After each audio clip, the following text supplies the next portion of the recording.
आज मलाई नेपाल एयरलाइन्सको खाना खाएर मुखबाटै उल्टी शब्द निस्क्यो। विदेशबाट कहिले आम भएको थियो हतार। मेरो आजको यात्रा कतार टु नेपाल। एयरपोर्टमा छिर्ने बित्तिकै फर्स्टमा लाग्यो फोटो खिच्न, किनकि यहाँ आएपछि यो एयरपोर्टमा नखिच्ने मान्छे कमै होलान्। त्यसपछि लाग्यो वेटिङ एरियातिर, त्यो पनि प्याक। यत्तिकै बस्नुभन्दा एकछिन डुल्दै बसेँ। यहाँको आर्किटेक्चर डिजाइन देखेर हेरिराख्नु मन लाग्यो भने यता हेर्दै बसेको उता चाहिँ टेकअपको टाइम भइसकेछ। हतार गयो, धन्नै टाइममा पुगे। 5-10 मिनट बसले त प्लेनतिर लैजानै टाइम लाग्यो। यहाँको एयरपोर्ट पनि धेरै ठुलो छ। फाइनली प्लेनमा चढ्यो र सिट खोज्नमा लागे। सिट त पाए बट्यो, घाँटीमा बेरेको सर्फ कामै लागेन। यत्तिकै कम्फर्टेबल हुँदो रहेछ।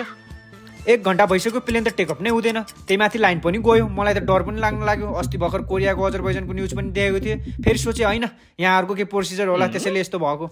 एकछिनपछि प्लेन टेकअप भयो। अब रातिको 3:30 बजिरहेको थियो। भोक त लाग्ने नै भयो। खानामा के आउँछ भनेको त आलु, अन्डा, मासु पो आयो। त्यसपछि मैले खाना टेस्ट गरेँ। टेस्टी त टेस्टी नै थियो। अरूले भन्छन् नेपाल एयरलाइनको खाना टेस्टी हुँदैन अरे। मलाई चाहिँ त्यस्तो लागेन है। मलाई चाहिँ टेस्टी नै लाग्यो। हजुरहरूले ट्राई गर्नुभएको छ भने प्लिज कमेन्ट गर्नु होला।